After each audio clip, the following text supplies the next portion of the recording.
locations in Lincoln or Seward, and learn how you can excel in the complicated world of insurance. Jack Russell of Farm Bureau Financial Services, a trusted and well-respected representative since 1999. Bagels and Joe is the perfect place for breakfast or lunch in August. Try their brand new S'mores cold brew with graham cracker cold foam. Also try a S'mores croissant and add cake batter cream cheese to any bagel. 4 locations in Lincoln and 1 in Seward. Bagels and Joe. Rashawn Jackson here for Bauer Infrastructure, a veteran-owned local company proudly serving Lincoln, Lancaster County, and the surrounding areas. Bauer provides quality work at an affordable price, and they're growing rapidly. If you want to experience a career with a fast-paced, family-friendly environment, visit BauerInfrastructure.com. They have top-of-the-line benefits, year-round work, even through the winter. Bauer, usher in the new era of infrastructure to an area near you. And as always, go Big Red. Old School with Foreman and Orman. Any tips for a dad who just volunteered to be a YMCA flag football coach less than a week before the season started because no one else had volunteered to coach the 5th graders up to that point? Tylenol for your headache. Put some in your cup. Put some in your cup, and make sure your contract is 1 year only. Medicate, bro. Frank Reich. Frank Reich at Stanford. Yep. On 93.7 The Ticket and theticketfm.com.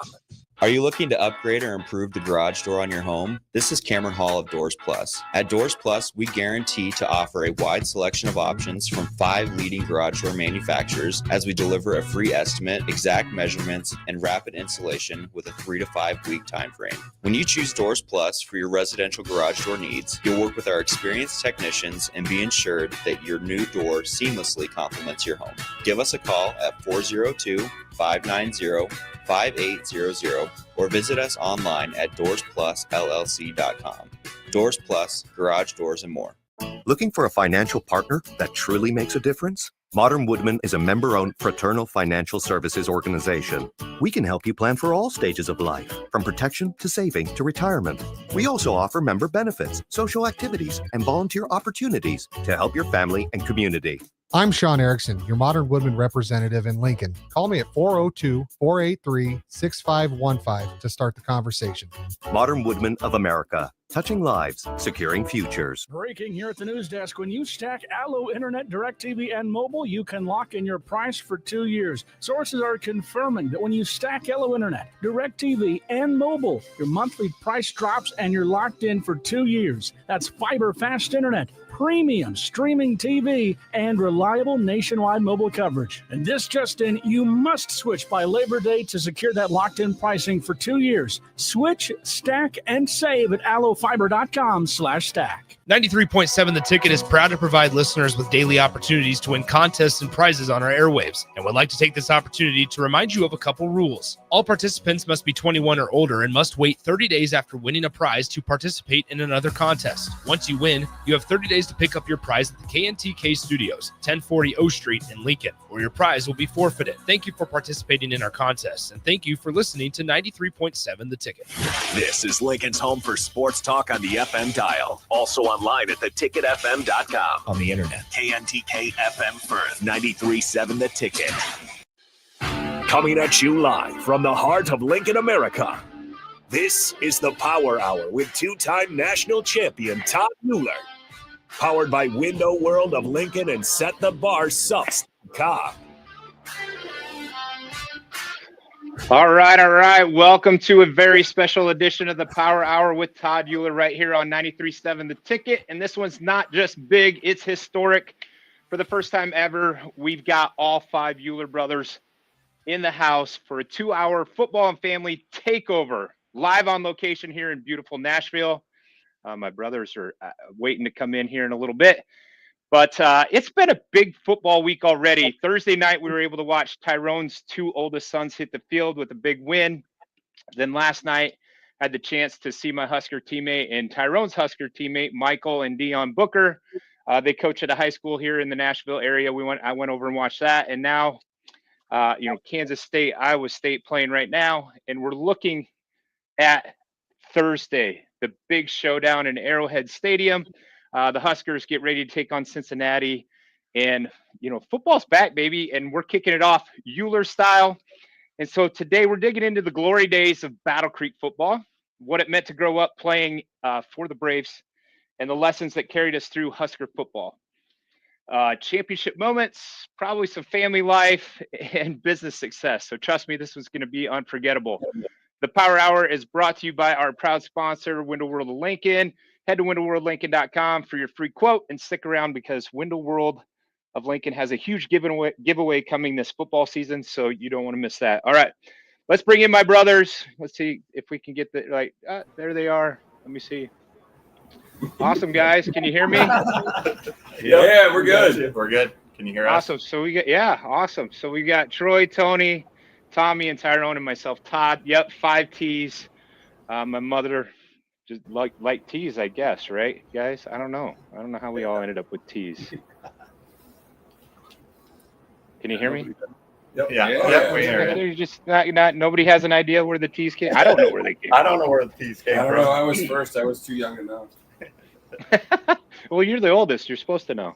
So yeah, should know. All right, we're gonna dive into football, right? That's what our family's really been about, and so let's start there. I kind of want to know. I know for me, the moment that I wanted to play football.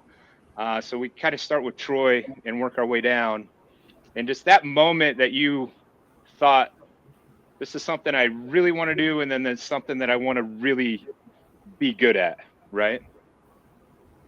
Well, I think my experience was basically, I mean, we grew up in Niobrara until 1979, and Mom and Dad were young enough. We went to football games there, and you know how the football games are, the tackle the guy with the ball on the sidelines with the little kids. That's where it kind of started for me, I think. And and then moving to Battle Creek, we went to St. John's, and I was in 5th grade, and we had flag football at St. John's in 5th grade. So from there, it just the desire to play and be good grew from that. Tony? Yeah, and I was kind of right there with Troy. I'm a couple of years younger than him, and we had some good teams ahead of us, right, at Battle Creek. So we were down every Friday night, lights were on, playing in the outfield of the baseball field, and there was always a game in the end zone, and we just kind of grew up breathing it, and so you wanted to be part of that, right? And if not football, we're a football town, and you wanted to be part of that. You got out there and you learned how. So you're 2 years younger than Troy. You two played on the same team. And then I'm 4 years younger than Tony. And then Tommy's a year and a half, 2 years, and 2 years at Tyrone. So I really got, when I knew, hey, I want to be good at this, is watching you two, right? Like those are my brothers. I was always so proud to wear you guys' numbers on my shirt. Mom always would have his shirts done up and stuff like that. And I guess that really was what drew me to want to play and be good, right? So Tommy, what was that kind of experience for you like? Well, I didn't know I had a choice that I couldn't play football. So I know. I was I was drugged to every game. I was drugged to all the, our parents never missed a sport event and always drug us along and stuff. So, like I said, I thought that's what everybody did. I didn't know you had a choice if you could play or not. And, we just were competitive and tried to do the best we could. Tyrone, similar for you? I had a love-hate relationship with football. I was the tackling dummy, or the guy trying to tackle somebody twice your size, your older brothers. Then they just run me over. So I hated that. But then what it did was it made me so much better around people my own size, and I think that's what really accelerated my football career. But I really didn't love the game until I got to college, where I dedicated myself completely, and then I fell in love with it then. So I think people don't understand this, but a lot of times they thought we were triplets. Yeah. Because I was so little. Tommy was normal size, and Tyrone was a giant for his age. So they thought we were triplets, and Mom would dress us the same. And so we would go around, those are cute triplets. And I hated that. So thank goodness. What was nice about having five brothers, though, is we had a pickup game right there. We just go outside and start. Outside, heck, we did it. Yeah, we did. Take living room off the couch and start start pounding each other. Yeah. Cushion football. I think too, and we'll maybe get into this in the second hour or second segment. I don't know, but raising kids, like Trent is at Nebraska now, but he had 3 sisters, right? Like completely different kid compared to how he grew up versus how we grew up. Like we pretty much toughened each other up, right? Like we beat the heck out of each other, but then we had each other's backs, right? Like it was pretty crazy. I always felt really, really confident no matter where I went, because I'm like, I'm kind of, I might have been the cockier one at all of us. I don't know. Yeah. So, but I always felt really confident because I'm like, I may say something, get beat up, but I got 4 brothers that'll get them, right? Like, and that never had to happen. I don't think it had to ever happen, but it was a lot of fun. It gave me a lot of confidence, right? Like seeing what my 2 older brothers were able to accomplish made me feel like I could accomplish that, if not more, right? And I wanted to do more. Let's turn to being a Battle Creek Brave. I know we all had different experiences, right? Now we all played the same position except for Tony was a quarterback. The rest of us played running back. So I know it was a little different. He was a smart one. Yeah, he was the smart one. But what, putting that jersey on, carries a lot of tradition and pressure with, Trent ended up wearing number 35 at Battle Creek, which was super awesome. And I think, a tribute to what we accomplished there. But what did it mean for you personally to play at Battle Creek? And we'll start backwards this time. We'll start with Tyrone and we'll work back up to Troy. Yeah, being the youngest, all you guys had been, you had went through the system and set all the records, so there wasn't any records really to go for. So I switched from a running back to a fullback. That was my plan, either to play fullback or linebacker in college. So I had Coach Schnitzler switch me to fullback, which in hindsight, I just gave up a blocker. He still gave me the ball, but it was minus one blocker. So he's. There's a reason I had a lot of yards, Tyrone. I had a really big fullback that was really good. Right? Yeah. But yeah, so looking back, I should have probably just stayed at running back. Although you would have been bigger than anybody that could have played fullback on your team at the time. Yeah, well, Tommy was my I-back my sophomore year, yeah, and I was a fullback. So Tommy actually ran the ball, but that's the next year. I think Caleb Bierman came in, was our I-back our junior year, and Aaron Philpott was our senior year I-back. And I believe I got more carries than Aaron that year, so as a fullback. So, but yeah, so I wasn't out necessarily for records. I was trying to hone in on skills that I would carry on to college. So, and state championships, unfortunately. Yeah, I got 3 losses, man. Three runner-ups. So I think you played in the most state championships. No, Tony played in 3. Yeah. Tony played in 3. You played in 3. I played in 2. Troy played in 2, and Tommy played in 2. Played in 2. You played in 1. Played in 3. I played. Oh, in you 3. did play because freshman, you did, sophomore, and then senior. Yeah, that's right. I forgot. Yeah, you were on my team, but you were we got robbed though because our senior year. Here we go. Dave Volk kicked the field goal on a college field goal post, and it went over the upright, and the umpire called it no good, and it went directly over the upright. And if it would have been a high school regulation, it would have been good. Easily, yeah. Yeah, and we lost by 2 points. He was still square toe, like Tony. Yeah, it was a square toe. Yeah. Square toe. So, but anyway, we've talked. That's all I got to say about that. So yeah, Tommy, what did it mean for you to wear? So Tommy wore number 21. He was because I had 35 when he came into high school, and then I let Tyrone wore it when he came in as a freshman. What did it mean for you? It was really about tradition, right? These guys, Troy, Tony, Todd, create a winning tradition, right? My senior year, I would say we had the least amount of seniors on the football team. I had a class of 52, and we only had 12 boy seniors total in that class. So we had a really small senior class. So we really had to step up, and I don't think we had quite the size my senior year as some of your guys' teams. You guys had some Oh, big Lord, boys. yeah. When I was the running back and I was the second biggest guy on the team,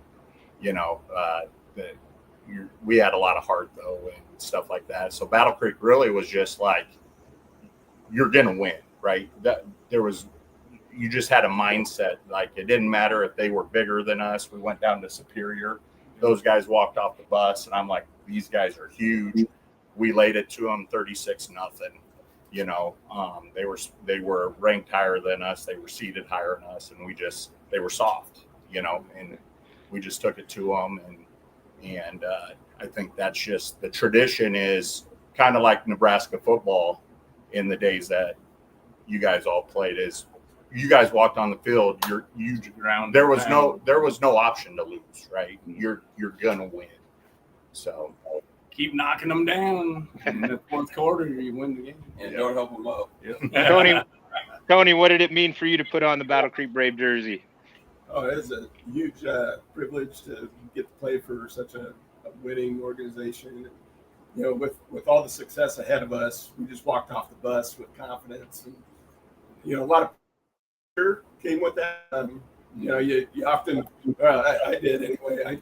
I'd get off the bus and I'd be thinking, gosh, what's our opponent thinking about even coming out here and trying to beat us, right? And it's like you knew the games that were going to be tough, but there's games where it's like it's going to be 60-0, and we're going to be able to do whatever we want. But so it was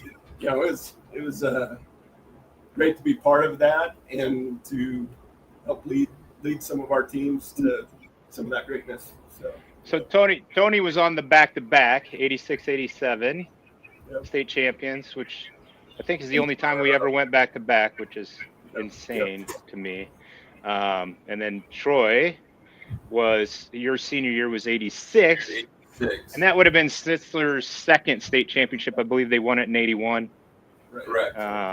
So his second state championship. And that banner behind us is saying, I think we were 135-20 over the course of Troy's freshman year through Tyrone's senior year. There was always one of us at least playing. So in that 14-year span, we lost 20 games. And I tell people that, and they're just like, that's insane, right?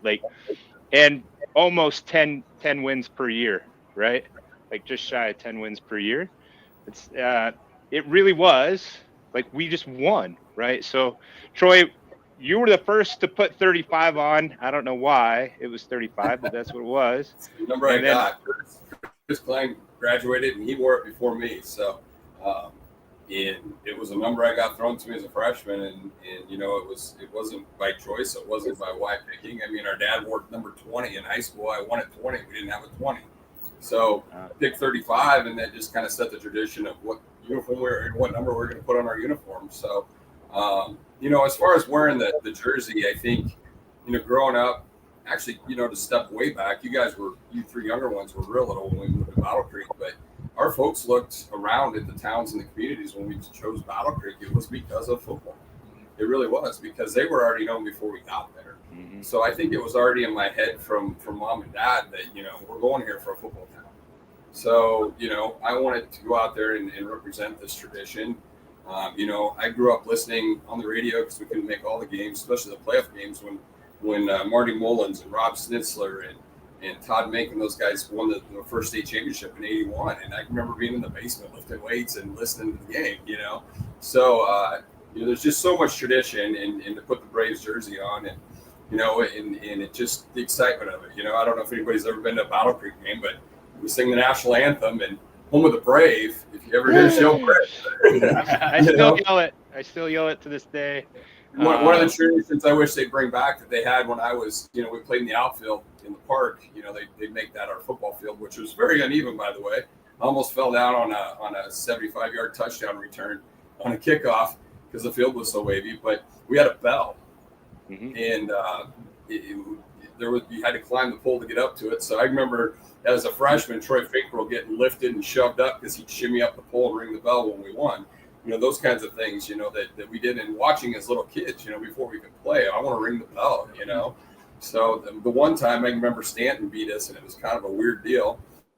But Stanton beat us and they tried to climb our pole. We had a brawl.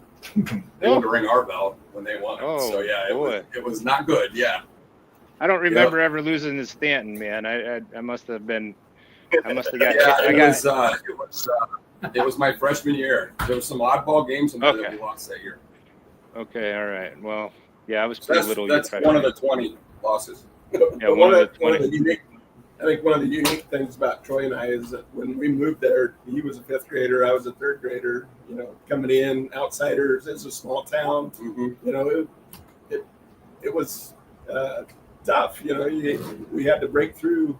You know, and really prove ourselves. You know, we didn't grow up there, and you guys were fortunate enough that you started kindergarten there, and you were able to, you know, get assimilated a little bit easier. But for us, you know, sports made it where, you know, we could go out and play our best and earn that respect. You know, so yeah.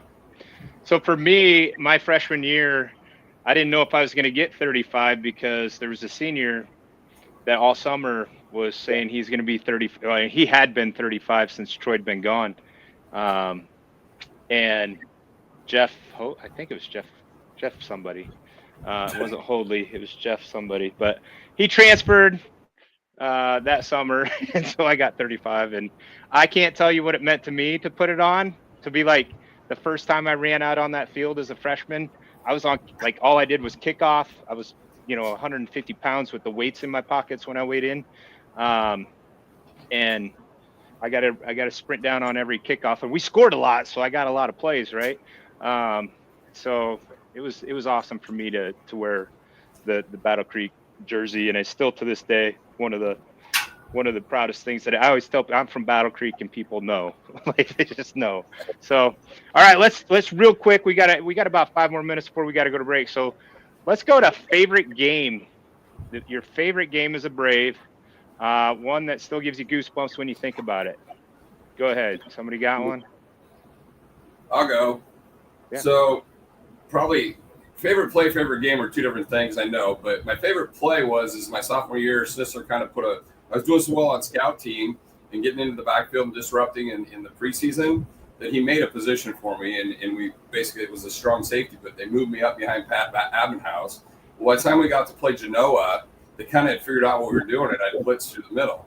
And so we're playing Genoa, and I'm coming from the left end, defensive end side, and the quarterback rolls away from me. He puts the ball up. I take the ball off his hand and run it for a touchdown. Okay, and the whole time my brother-in-law is running behind. Now brother-in-law, he wasn't then. He was my best friend in high school. Paul Prungart's running behind me, who's a defensive lineman or offensive lineman, defensive end, screaming. I can't hear him. All I'm seeing is end zone run. Somebody's going to catch me, right? And he's wanting me to pitch him the ball. So I tossed the ball to the referee, and he's like, I've refereed football for 25 years, never seen a play like that. So that's probably my favorite play. The favorite game would be the David City Aquinas game. You know, rushed for 306 yards in the state championship game. We won 41-0. Ended my career on a 80-yard touchdown run, and pretty much set the whole fourth quarter. Yeah, that's a fun game. I remember that game. Yeah, I guess for me, one of the more memorable things that I think of is against Utica Centennial. We were whipping them up, and I was the place kicker as well, and so we line up to kick the kick, and the snap's a little bad, and Eric's owner's my holder, he fumbles it, and so he picks it up, and he starts yelling, fire was our signal, right, to tell everybody it was a free-for-all. So we go taking off to the left, and Derek starts to get pulled down, and he pitches it to me, and then I roll out and hit Chuck Carbonic in the end zone for a 2-point conversion. So we ended up winning 22-0, and that was one that I had good memories of, and I always liked the ad hoc stuff, you know. But yeah, otherwise, you know, my games, you know, Troy's senior year, we only got scored on 12 points, I think, two touchdowns. But still might be the record. So yeah, just good times all around. Yeah. Tommy, Couple of favorite games here. Obviously, beating Wood River our championship season. Had to mention That Twice. just In front of what, 5,000? Which time? Yeah. Which time? Every single time was good. 7,500 people. Yeah, were at that but game. probably my favorite, and actually had a couple good plays in there. Columbus SCOTUS, my senior year, came to our house, seated number 1, and I think we were bottom 10 because we had lost to Catholic that first game of the year, and so we weren't ranked very high. And Columbus SCOTUS came in number 1, and it was a defensive battle. I got caught on a blitz right into a reverse. So right when the guy got the reverse toss, I was right there coming across the other way and smacked him down. And then another play that I had on that is Dave Bolt strung out a option play, and they fumbled it, and I picked it up and ran it in for the only touchdown of the game. We beat them 10-0. And that just the number 1 team coming into our house and, playing the defense that we played. And being able to pull that off, but Wood River beating them every time was a good time because they always tried to do something to us, and it was always good to beat them. Tyrone? I've got so many plays and games that just one. We got to go to break. Gotta go to break. Gotta go to break. Oh, you can give one now. But they all blur together. My memory's not that great of high school. But we were playing Albion one year, either my junior or senior year, and I hit the running back and just smoked him, and the ball went up in the air. He pulled on, he grabbed it, and his eyes got so big he didn't know what to do. Lineman. It was an interception and he started running the wrong way. And I had to run him down and turn him around. So he that way. But he's like, "There's Uhlir." Like, "Yeah, you have the ball." And it was we all died laughing. It was the most funniest thing ever. So but yeah, awesome. I got some bad plays in my memory that that could have been, woulda, shoulda, could have been, with 3 championship losses. Those our David City Aquinas loss. Man, it's and that's on me. Me and Josh Moaning we were supposed to switch it up on whether I block the end or he blocks the end, and there was miscommunication there, and we both went to the same guy, and it freed up the linebacker to tackle Tommy on our 2-point, two-string tackle. Tommy almost broke the. I ran the guy over. I knocked him down, and as I'm getting away from him, because I got hit right as I got the ball, and he fell over, and I'm going towards just trying to go forward. Next thing I know, I feel my foot, and it was just like I couldn't, and just fell. Yeah, and if I would have went to the linebacker, or it was wide, we wouldn't have messed up. Yeah, he would have walked in. Still, the greatest high school football game I've ever watched was that David City Aquinas double overtime. Guys, we got to go to break. We'll be back here with the Uhlir brothers on this special edition of the Power Hour here on 93.7 The Ticket. Stick around. We'll be right back. Feeling off lately? Struggling with your mental well-being can make everyday life harder, and it can also increase the risk of substance use. Early support can make a big difference. Visit myhealthymind.crediblemmind.com and take the free mental health check-in assessment. In just a few minutes, you'll get non-judgmental feedback, local resources, and next steps to help you feel more in control and supported.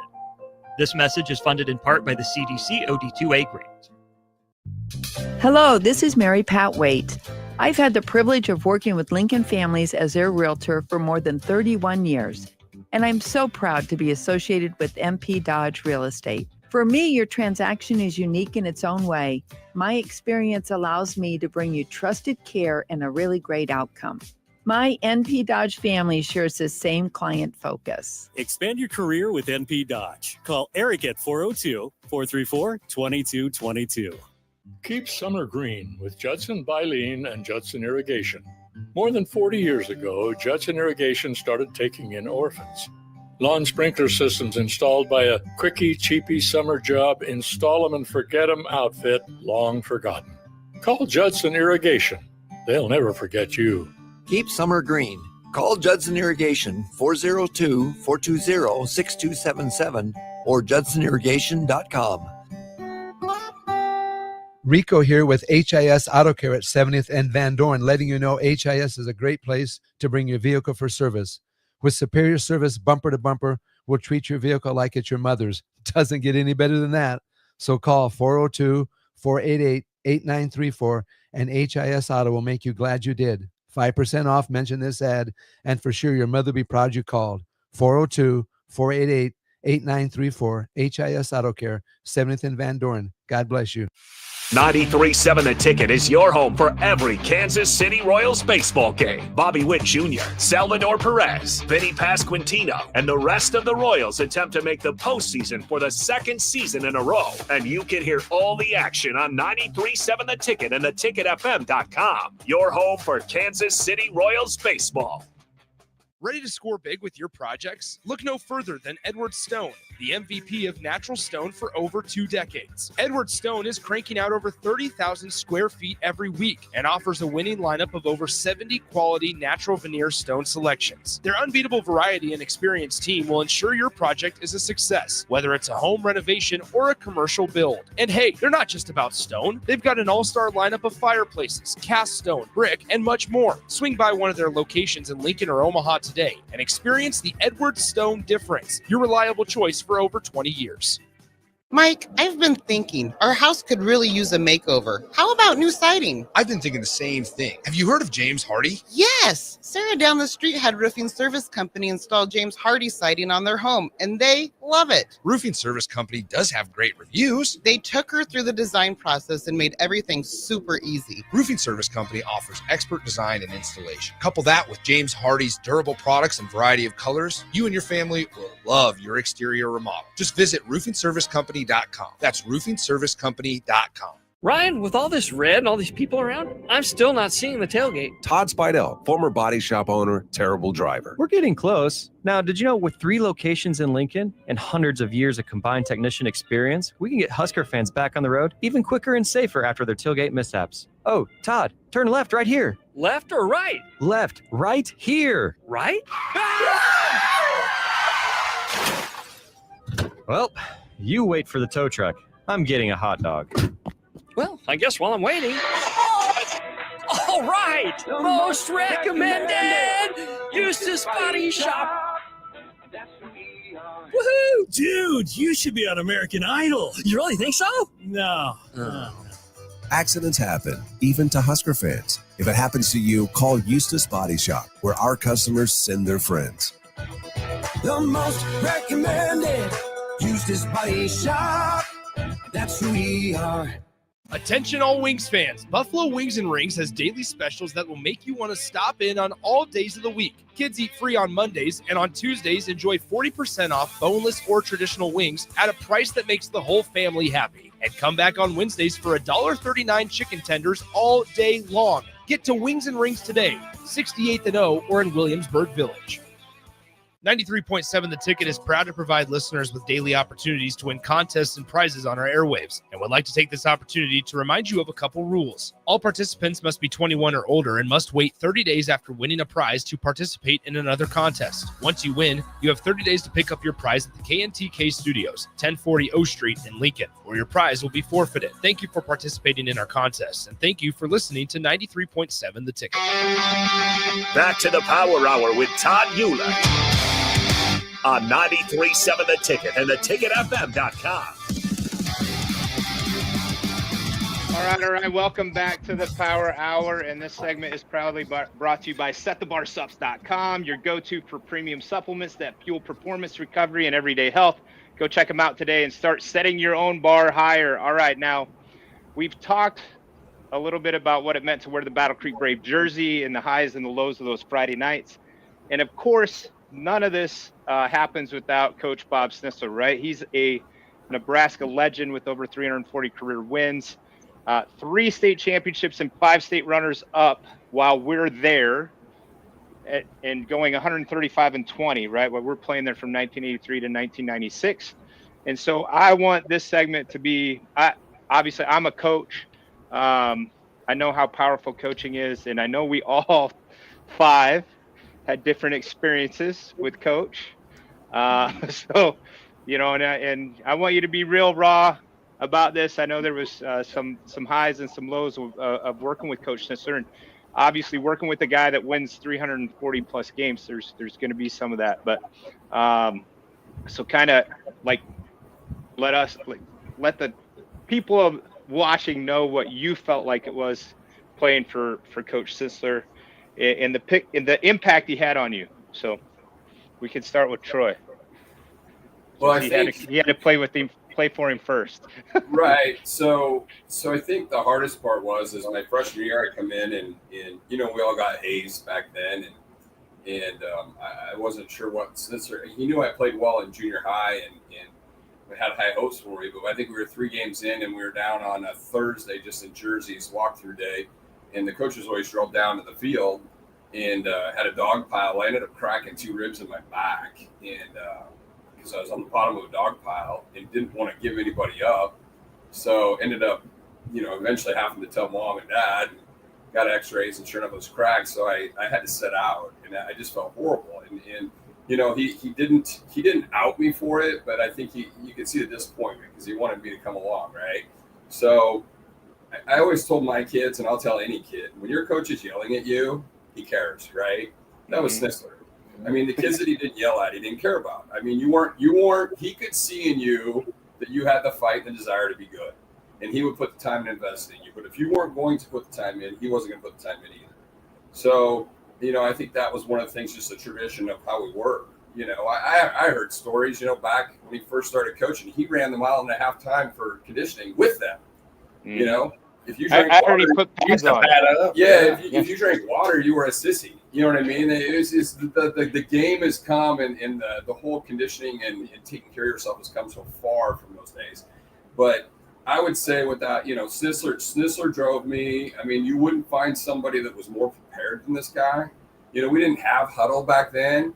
He had friends that would not come to our games that went to our next week or the 2 weeks game out and scouted so that they knew what was going on. I mean, it was a lot more work than it is today. Not saying it's any less, but let's say it's easier now. So yeah, Sisler was definitely one that demanded the best out of you. And if you showed it, he sat me in our second soap scrimmage. He sat me. He was mad at me because you're dancing around too much before you get to the line. He put Willie Tucker, sophomore, in, and he played the whole scrimmage. I was so pissed.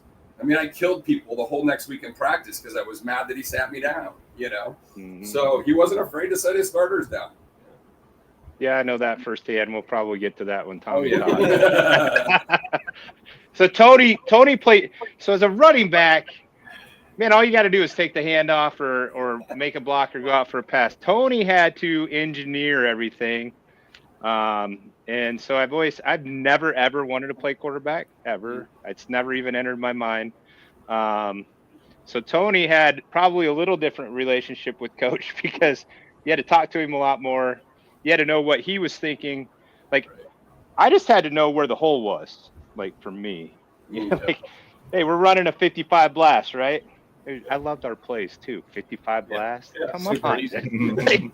Hey, you hear these guys today, I'm watching the SEC thing on Jip Bather, blah, blah, blah, blah, blah, blah, around the horn. I'm like, man, 55 blast worked really well for us. So kind of tell me, Tony, your relationship with Coach and what it meant to you. I mean, what I liked about Sisler is he kept it simple, right? I mean, when you got an average weight across your line of 250 pounds, it was at that time. It was smash mouth football, and you didn't have to get fancy. You didn't have to do a lot of motion. I think at one point we even walk up to the line and tell the defense that we're running to their hole, right? Coming right here, and we just kill it, right? We just kill it. But yeah, quarterback certainly. Coach and I had to be much tighter than you guys did maybe at running back, and quarterback for me, yes, Troy was running back and that position was taken, but I figured out pretty early that the quarterback gets touched the ball every time, right? Yeah. And so I want to touch the ball every time. So I really want to be quarterback, and also, he gets to throw the ball once in a while. He doesn't have to just run it. So at least 2 or 3 times a game. Yeah. Okay, now the real question, I want to know the answer to this. How many clipboards did Coach have over your helmet? How many? 1, 2, I think you guys think it's 3. I think it was only 2. But yeah. So I'll tell one story. Coach got mad at me. I wasn't doing something right on quarterback, so he yanked me out and put the next guy in. And well, I wasn't having any of that, so I went over to the scout team, and I pulled one of the freshmen off the line and got down at defensive tackle, and I was just going in and blowing everything up. And he finally realized what was going on, and he pulls me aside and gives me a good whack across the helmet. I always, you know, I was the ball boy. I was at every one of your guys' practices. I loved it. I loved being around it. I always wondered, how did Tony screw up so often that Sister was yelling at him so much? And he must have really cared about you, because all you really had to do was turn around and go. It's not that hard. Like, turn around, give Troy the ball, and watch him go run for a touchdown, right? Like, but no. I know it's hard. It's a hard position, and even at Battle Creek. But yeah, I give Sisler a lot of credit, because he took kids that maybe were mediocre, and he made them stars, because he could go through the film and figure out that when you line up like this, they're going to run this, and you need to do this. And you know, I didn't really know how to play defensive back until I went to college, right? Mm-hmm. So I just knew that put you in position. Yeah, I knew I needed to cover this area if they lined up a certain way, and it was awesome the way that he was able to do that year after year and produce good teams. So yeah. All right, Tommy, how about you and Coach Schnitzler? Yeah, same thing. You know, you don't get too many compliments, but he usually give you a little pat on the back once in a while that when you did some good, not too often. But one thing that stuck out to me as a freshman, I was playing on the JV team, actually playing defense, and he called a blitz, and we're over towards our sideline right there, and we get through the play. I blitzed through, didn't make the play or anything. And next thing I hear is this guy just screaming at the top of his lungs on the sideline in front of both my teammates and the other team.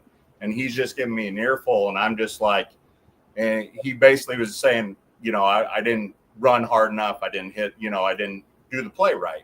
He called the exact same blitz. And I just saw red. I was so mad that he yelled at me like that in front of everybody. I bust through the line. I hit the running back as he's getting the handoff. And all I know is I probably blacked out a little bit. And I'm getting up off the ground. The running back's not getting up off the ground. And I look over at Schnitzler's, and his eyes were like saucers, and he never yelled at me again for not going hard enough, because I think about knocked myself out going too hard. So yeah. Tyrone, how about you playing for Coach Schnitz? Me and Schnitzler, we fought more than we got along. I was a hard-headed, stupid high school kid. He was the baby. I didn't like to listen to anybody, and Schnitzler didn't like not being listened to. And after, you know, looking back now, I totally apologize, Coach Schnitzler. I wish I could have listened more. After coaching kids too, like I coach my younger sons, and it's a lot of work being a coach. And then having those type of people not listen to you and with cocky attitudes, and it makes it even worse. You know, it's frustrating as a coach. And I was like, oh my God, no wonder, you know. He held me out of a game because I skipped school to go fishing. I wasn't a dedicated high school football player like I should have been. Or student. Yeah, no student. Yeah, school to me, all I wanted to do was fish or hunt. And if it was hunting season, I barely went to school. And then fishing kind of just overtook my body, and wherever I could go fishing, I was fishing. And that kind of got me into the bad position athletically and with academics. But I battled back my senior year and was able to proceed on to college. But yeah, me and Schnitzler did not get along. Our mentalities clash, And last time I was back in Battle Creek, I actually went up and knocked on his door because I was going to apologize to him in person, but he wasn't home. And I was like, that might have been good because it might have been all right. I was just over at his house, guys. I got a bunch of Lorraine called me. I got a bunch of our VHSs. Hopefully we can get those put on the video at some point. So, but yeah, we're gonna have to go to break here shortly. But for me, I was the ball boy from as little as I remember until 8th grade. I rode on the bus next to him. Always got along with him. He demanded excellence, right? And it's really the first person in my life. Well, I wouldn't say first. Pastor Bauman demanded excellence when we were playing basketball growing up at St. John's. Demanded excellence, and so I've just been so blessed to have people demand excellence, right? Because not everybody gets that opportunity, right? Like I felt very blessed to get to play for him. And he took me, he thought I wasn't running hard. So he pulled me out and put Tommy in against Tilden or Elkhorn Valley. And Tommy rushes for 200 and some yards. And he literally at the end of the game, he came up to me and goes, "We don't need you to win." And then, hey, you're right. So I better start doing things the way he wants it done. So, all right, we're going to go to break. And when we come back, we're going to dive into just a real quick question to each one of you. Who was the best player you ever got to play with at Battle Creek? And then we'll finish up this hour, and then we'll kind of jump into our second hour after that. So we'll be back. Stay here on 93.7 The Ticket. It's the Power Hour with the Uhlir brothers. Rico here with HIS Auto Care at 70th and Van Dorn, letting you know HIS is a great place to bring your vehicle for service. With superior service bumper to bumper, we'll treat your vehicle like it's your mother's. Doesn't get any better than that. So call 402-488-8934 and HIS Auto will make you glad you did. 5% off, mention this ad, and for sure your mother will be proud you called. 402-488-8934, HIS Auto Care, 70th and Van Dorn. God bless you. Jack Russell of Farm Bureau Financial Services is here to help you protect things that are most important to you. Whether it's your home, your family, or your future, Jack Russell has the proven experience to get the job done while developing authentic relationships with you. Give Jack a call today at 402-421-9100. Again, that's 402-421-9100. Or visit one of his 2 locations in Lincoln or Seward and learn how you can excel in the complicated world of insurance. Jack Russell of Farm Bureau Financial Services, a trusted and well-respected representative since 1999. Shopping for new flooring is different today. Getting your questions answered, making the right selection, getting the best value, and installed quickly and professionally. Visit OakStreetCarpet.com or shop our store. We'll answer all your questions and help you make the right choice. You'll be enjoying your new floor in just days for less than you'd pay elsewhere. Carpet, vinyl, wood, laminate, tile, and area rugs. We've got it all. Oak Street Carpet. 1732 O Street. Family owned and operated. Always the best value. An overdose can happen in front of you and you might not realize it. Blue lips, slowed breathing, pinpoint pupils, choking sounds, unresponsive to touch or sounds. These signs aren't always obvious, but they can be deadly. Knowing what to do could save your friend, your neighbor, your child. Learn more by visiting myhealthymind.crediblemmind.com so you can be ready before it happens. This message is funded in part by the CDC OD2A grant. Ryan, with all this red and all these people around, I'm still not seeing the tailgate. Todd Spidell, former body shop owner, terrible driver. We're getting close. Now, did you know with 3 locations in Lincoln and hundreds of years of combined technician experience, we can get Husker fans back on the road even quicker and safer after their tailgate mishaps? Oh, Todd, turn left right here. Left or right? Left, right here. Right? Well, you wait for the tow truck. I'm getting a hot dog. Well, I guess while I'm waiting. All right! Most recommended! Eustace Body Shop! Woohoo! Dude, you should be on American Idol. You really think so? No. Accidents happen, even to Husker fans. If it happens to you, call Eustace Body Shop, where our customers send their friends. The most recommended Eustace Body Shop. That's who we are.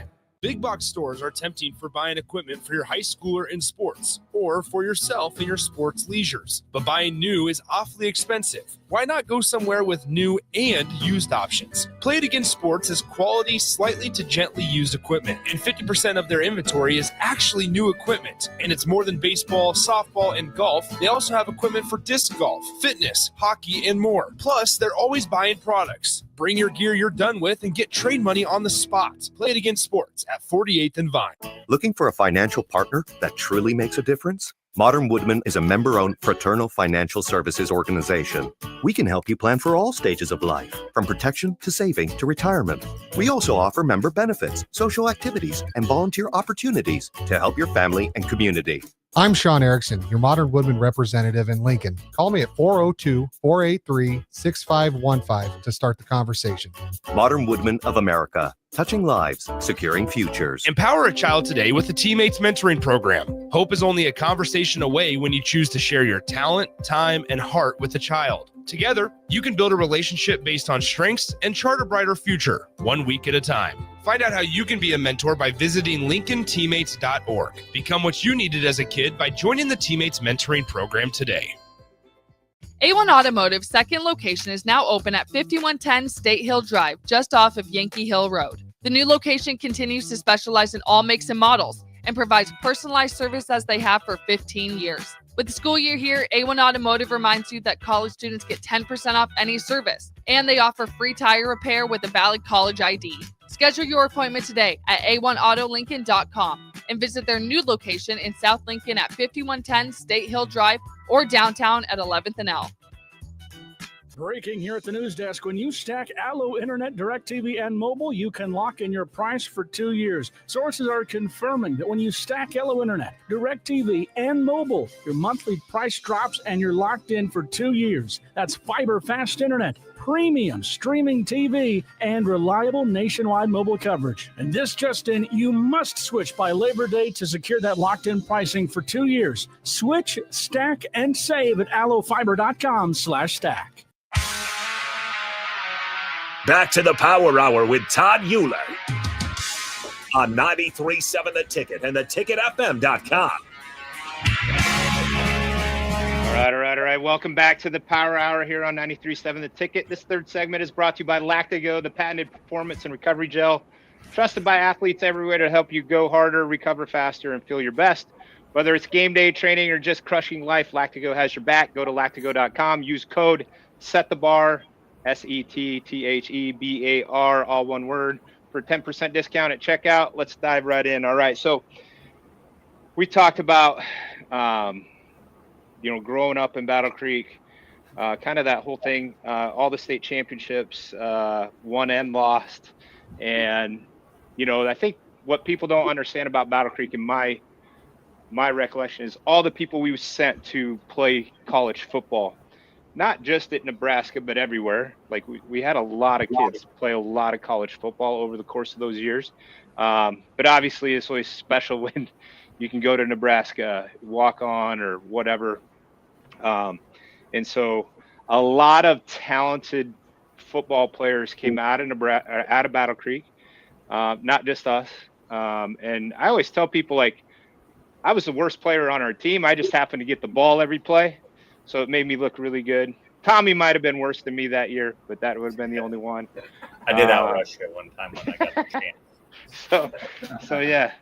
So I want to know who stood out in your mind as, the person outside of us that you played with that was just different, was the dude that you got to play with. So I can start. Yeah. So I would have to pick Paul Brungard Jr. He ended up going full ride to Nebraska, defensive tackle. He's 6'8", played left tackle, right tackle. I can't remember which, but just a body and smart. Went on and started a few games with the Huskers at defensive tackle, and I mean he ended up on Sports Illustrated cover when they played UCLA. back in the day. Granted, he's on his back. He held the offensive lineman up and got put on his back, but you can see Brungard in the picture. So, and one of the great things is he was my best friend until I started dating his sister. So,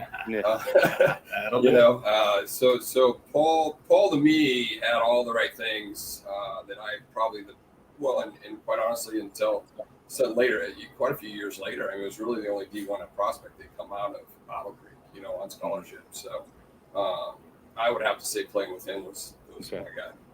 Tony, somebody who stood out for you? Technically, I was a sophomore and played with Troy when he was a senior, so he don't count. Troy's making me say him, but the best player Troy ever played with was Tony. No. It should have been. He was a hell of a kicker when I played. Put in the end zone every time. Square toe. Square toe Tony. Yeah. Square toe Tony. I idolized Mosley, right? So, but no. So when I actually started at quarterback, my junior and senior year, our teams, we didn't have a Paul Brungard or a Troy, right? A standout. We had just good talent, good teamwork, and work ethic, right? And so, we had the Poke Up boys, Jeremy and Corey. We had Brett Ponton was a horse, and the linemen up front were incredible. So, we just all came together, and so I have trouble, picking one person, but it was just great teamwork. Great teamwork. Both years, yeah. So. From what I remember from the 86 team is considered one of the best C1 teams ever. The 92 team's probably better, but 87 always kind of gets put out of the mix, even though that was a really, really good team, right? Like it's always 86 and 92, right? Like that 87 team was so good with Jeremy Pokup at middle linebacker and tight end, and I remember just thinking like I was a seventh grader that year, and I'm like, man, I'm glad I don't have to go against guys like that. And I'm like, man, I'm only 2 years away from having to go against guys like that, right? But and then 88, guys, 88. I'm the ball boy. I'm an eighth grader. There's no way you guys are winning a game. You lost everybody. It was really, you had Corey Pokup and Willie Tucker in the backfield with you, but you really didn't have a line. We lost all those linemen from that 87 team. We got a little smaller for sure. Yep. A lot smaller, not a little, a lot. And I remember going through two-a-days, and I remember saying, I'm not playing football. This is the only time I've ever said this. I'm not playing football next year if I have to do what these guys are doing right now. It was incredible what Spencer put you guys through, but it made you mentally tough, and you guys go into the state championship, all but have that game won for a three-peat. And, just three-peats are hard. It's only been done once in Class C1, and we're not going to talk about who did that. But that's always kind of my memory of that 86, 87, 88 was like, how did that 88, because you lost the first game of the year at Norfolk Catholic. Yeah, we lost by one touchdown. Yeah, 14-7. Yeah. So, yeah. But yeah, we definitely had scrappy guys, and I think our defense won our games a lot of times. For sure. Right? So, yep. Sure. All right, Tommy, real quick, best player you ever played with. We got to go to break. Obviously, the 92 team got to play with Matt Hoskinson, Jay Korth, Anthony Schmody. You name any of those guys on that team, those were great guys right there and stuff. Obviously, the junior class below, in between us, you had Anthony Schmody, you had Preston Buckendahl, you had all those guys. I think they said our backup team of the 92 probably could have took second.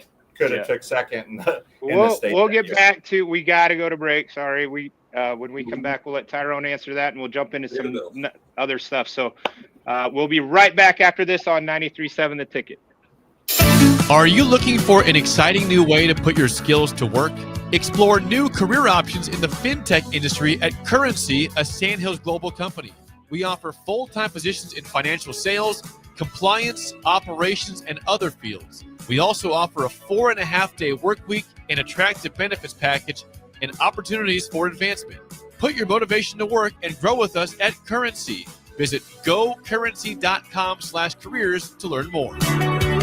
Ryan, with all this red and all these people around, I'm still not seeing the tailgate. Todd Spidell, former body shop owner, terrible driver. We're getting close. Now, did you know with 3 locations in Lincoln and hundreds of years of combined technician experience, we can get Husker fans back on the road even quicker and safer after their tailgate mishaps? Oh, Todd, turn left right here. Left or right? Left, right here. Right? Well, you wait for the tow truck. I'm getting a hot dog. Well, I guess while I'm waiting. All right, most recommended Eustace Body Shop. Woohoo! Dude, you should be on American Idol. You really think so? No. Accidents happen, even to Husker fans. If it happens to you, call Eustace Body Shop, where our customers send their friends. The most recommended Eustace Body Shop. That's who we are.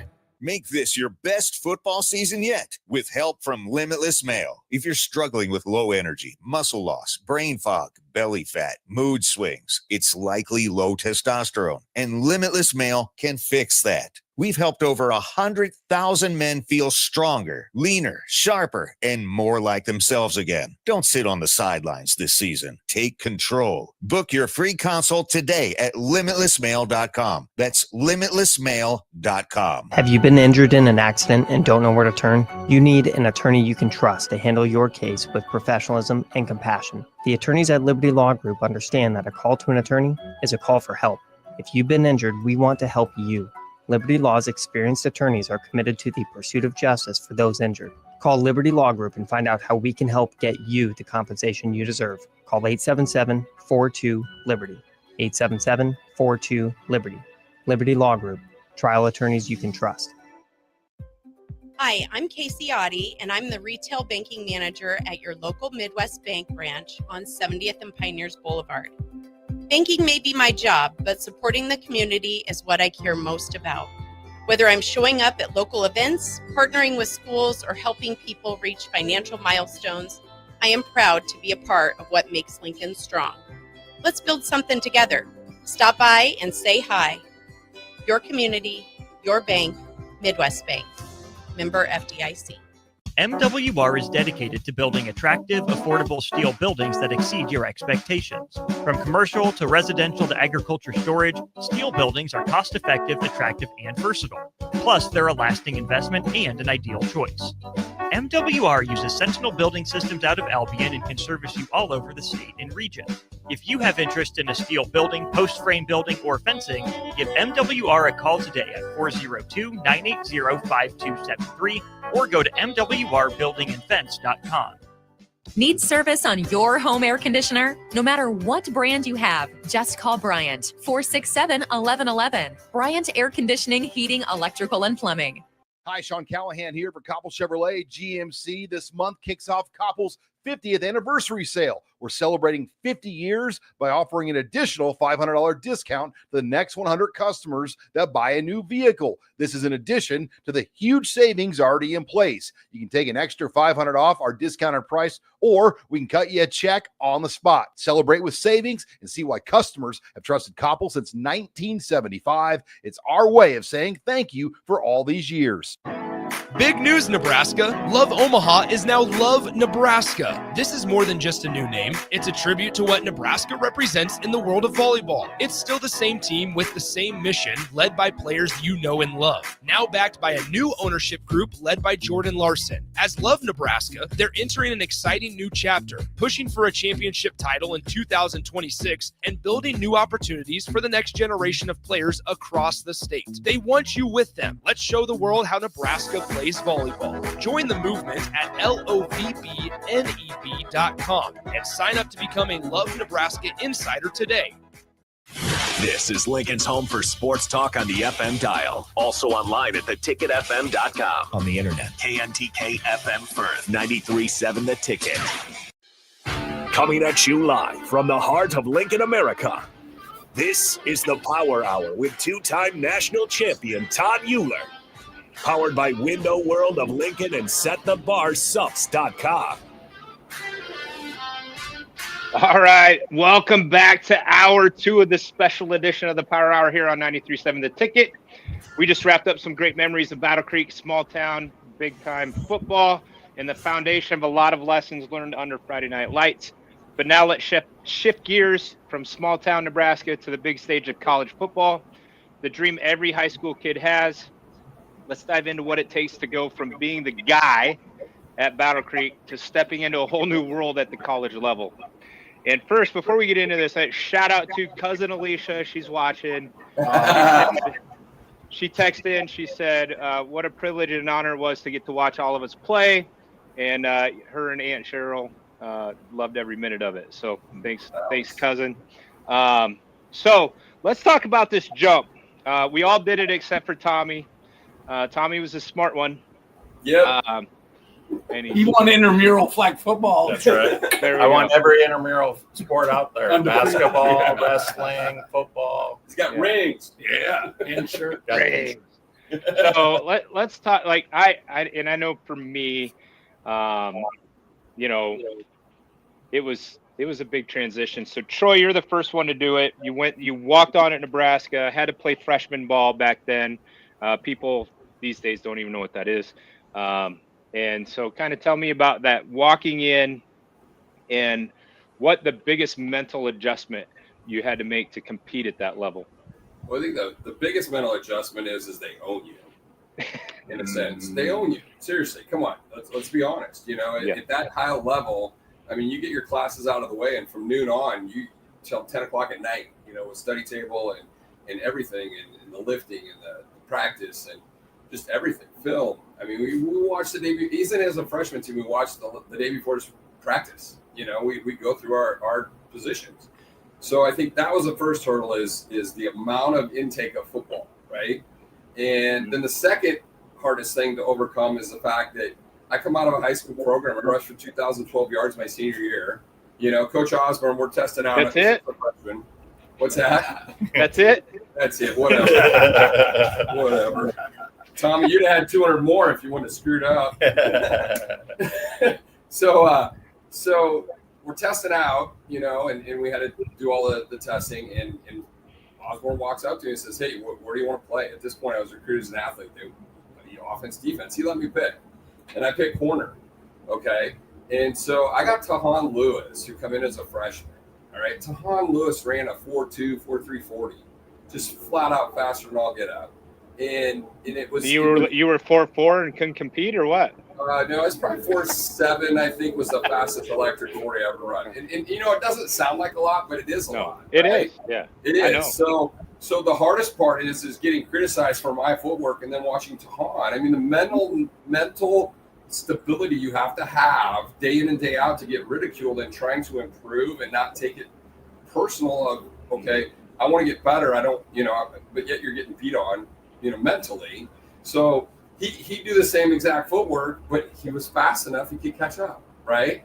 At that level. So, you know, I think just knowing I played with Mickey Joseph and Keith McCant, the Otis Flowers, Georgia Chola, you know, the Uyghur, you know, the older Uyghur kid. And it just, I mean, walking in and seeing, you know, I had big linemen, Todd, but these guys, I mean, it was just like, it was a whole new world. You know, I'm playing corner and the guard pulls to come out and take me out. And I got 300 pounds running at me. You know, I never saw that in high school football. No. So there's a big learning adjustment of how you step up to that next level. Awesome. So Tony decides to go Peru State and play football there and goes play safety.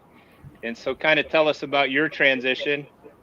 Yeah, so for me, it was watching Troy at Nebraska, right? I got to watch him there for, a couple of years and what kind of a full-time job it is, right? To be part of that program. And I knew I wanted to play, right? I just didn't want to be on a team. I wanted to play. And I didn't consider myself good enough to play at Nebraska, even if they would allow me to walk on. So I knew I didn't want to play against Nebraska either, right? And so I decided, all right, well, I better not go Division I. I better, stick to something smaller. So Uncle Ronnie, bless his heart, he was living out of Pawnee City, and he said, "Hey, Coach Shea's got something going on down here at Peru, and you ought to come down and check it out." And so Mom and Dad and I got in the car. We drove down there, gave him a tape, and they got the tour of the facility and the Oak Bowl. Took 10 minutes. Yeah. Campus of 1,000 Oaks. And, and it's not like it is today. No, It's beautiful, and they've made a lot of improvements since I was there. But yeah, by the time we were done with the tour, went back, talked to Coach Shea. He said, "I didn't need to look at the film. I want guys on the team that know how to win, and we got a place for you," and gave me a scholarship. So that's how I ended up at Peru, right? It was Uncle Ronnie, and it was Coach Shea believing in me, and so yeah, go down there, and it was the right fit for me because it wasn't a full-time job playing NAIA Division II, and I could have fun, and it was really more of on the honor system, right? They didn't have like a set time you go lift weights, and you know. So, but the guys that were good, they were in there doing the work, right? And it was something that if you wanted to be, starting and playing, you were in there and doing it. So for me, the mental adjustment, biggest thing was I didn't have to play both ways, right? And so I got to play free safety, and so you got to take breaks while the offense was out there and talk to the coaches, see what we need to change up. But we really didn't get to do that in C1, right? So that was probably the biggest change for me, and then just being on my own, right, and having to be accountable. So, gotcha. All right, Tommy. So Tommy blows his knee his junior year? Yeah, last game junior season. Dr. Claire that did Troy's knee surgery. Did he do your shoulder surgery? He did my shoulder too. Yeah, you got a lot of surgeries. He did my knee, and I remember he said I was the second worst knee injury that he had ever operated on. They didn't even do an MRI. They just took me in and just fixed what they had to fix. And the worst knee injury he ever had was a lady that actually fell in a hole and twisted her whole knee apart and stuff. So I was actually his worst athletic knee surgery that he had to perform. So I felt pretty lucky that I was even able to come back from that to play my senior year. I had a walk-on offer with Nebraska, and I kind of talked to Todd. Todd just blew his shoulder, and he's just like, man, and Todd's going scout team against the number one defense in the nation, and I'm sitting here with a bum knee, and I'm sitting here, do I really want to go test and try to make something happen with, not even being able to be 100% physical with what I had with my knee.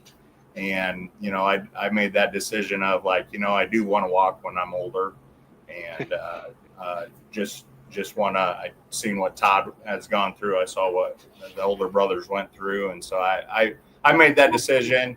I could have played a lower level and stuff, but it really was with Todd going there. It was really like Nebraska or nothing, and I just felt like, I could have walked on. I probably would have just got beat on for a while and stuff like that, and probably ended up with another injury or something like that. And so I had to make a tough choice and not play college ball. Hang it up. All right, Tyrone, you're the mental side of the game. So first off, with my decision to play, because I was ready to go bass pro fishing as soon as I graduated high school. Unfortunately, I didn't have the money or the sponsorships to do that. So my decision to either play D2, which I saw Troy and Tony both do, and they competed at the highest level and won 2 national championships. And then I watched you and your teams win 2 national championships. Little different. Just a difference in that made me think mentally, man, I'm going to sacrifice my body. Am I going to do it to win a D1 national championship or a D2? So I decided if I'm doing this, I'm going to go D1. Thankfully, they found a way to get me in because my grades were not the best. I had to get grandfathered in through Nebraska, which sucks because I missed the last national championship we won. I should have a national 97. Yeah, you should have been on the 97 team, but but I didn't. They didn't trust that I could get my grades, so they wanted me to come first semester, get my grades, and if I could get my grades, they would basically let me on the team. So I showed up, got on the team, and I hung out with you guys. I knew everybody Todd knew basically on the team because I was down there every weekend partying with them and everything else, which was probably not the best thing, but it gave me confidence being in the locker room and being around people on the team versus going in not knowing anybody. And like I did. It was kind of funny because I got there and it was all Todd's buddies' little brothers. It was, the veteran, instant friends because his brother played with you, and so then Michael Booker's little brother. Yeah, Booker was there. Yeah, it was all little brothers of former Huskers. So that made it an easy transition mentally for me that way because I was accepted right away. The hardest part was going from watching maybe 1 hour of game film a week to it's 3 hours a day of watching film of practices and then getting critiqued. You got scored on every practice, anything you do, any movement. Solich was ruthless. Yeah, well, that was just team wide. Everybody got scored. Yeah, and Solich carried that down from Osborne. Same coaching staff.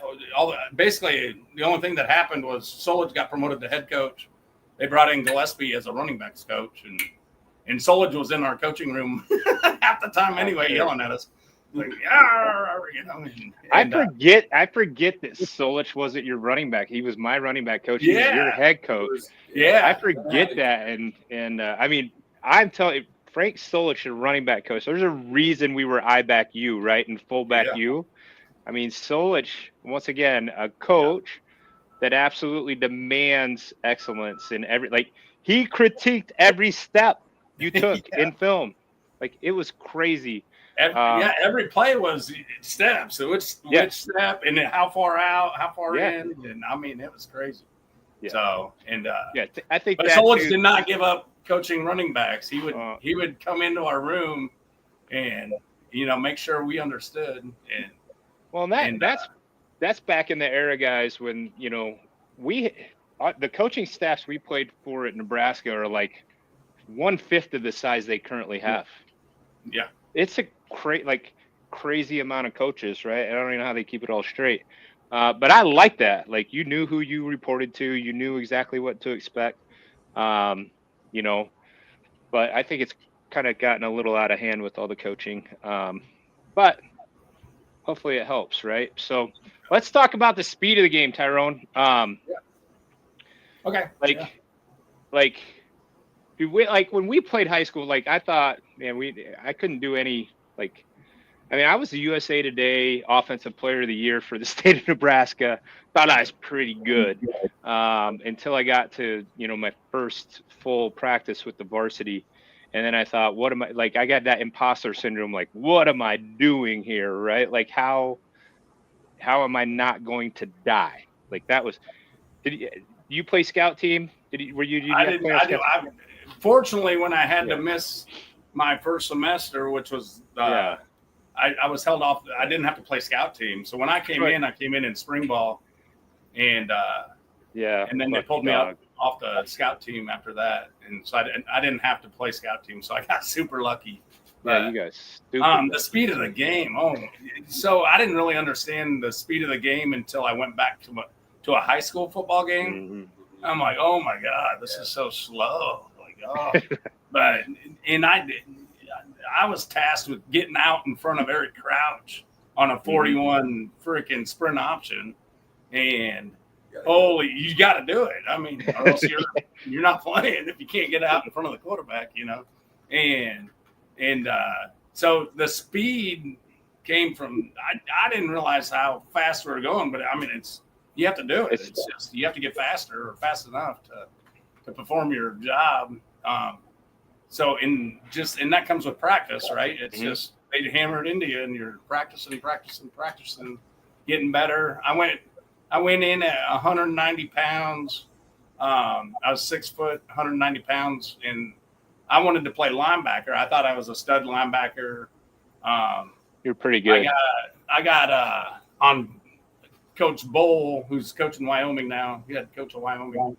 He flat out, he's like, "You're not fast enough to play linebacker. Sorry." And then I thought I was done playing football at that point, but Solich came in and said, "Hey, Tyrone, why don't you come over and be a fullback?" And so he brought me in, and I was like the 9th fullback on the depth chart in spring ball. And I caught a screen pass, and I ran over Greg List on the sideline and broke his collarbone, and I kept on running. And I guess Solich loved that, and he put me above everybody else. I ended up number 4 or number 5 on the depth chart my freshman year. So behind Joel Makovica, Billy Legay, Willie Miller, and Ben Kingston. So basically my whole freshman year, they took me from 190 and got me up to about 235 pounds, just lifting and working out. The regimen of lifting and working out and all that is just nuts. And I'd eat 5 full meals a day, and then they would give me snacks in between that during the class, and then they'd send me home with Susticals, and I'd drink 12 Sustical meal replacement drinks a day to keep my weight up. And if I missed any of that, I'd drop 5 pounds. So, and I eventually got up to 245, and actually was faster than I was in high school. So. Yeah, something I think if you add the weight properly, you add the speed with it, right? If you're not adding weight properly, you're not going to add. If you're building the right muscles and working on speed, which we do, is all speed and agility stuff and strength. And Nebraska had the best. Yeah, it's the best program. Trainer. Yeah, absolutely. I think a lot of people that would have got my opportunity could have turned into me. You know, that's what I tell a lot of people is, man, it's the program you get in. You know, if you can get in with the right program, they can build you properly and you can succeed. So when you're watching for college programs, you want to make sure they got a good strength and conditioning program that'll build you up into the player you need to be.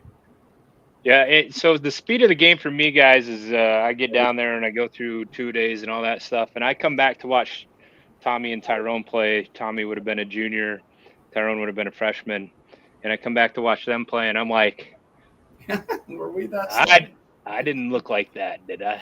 Like, you know what I mean?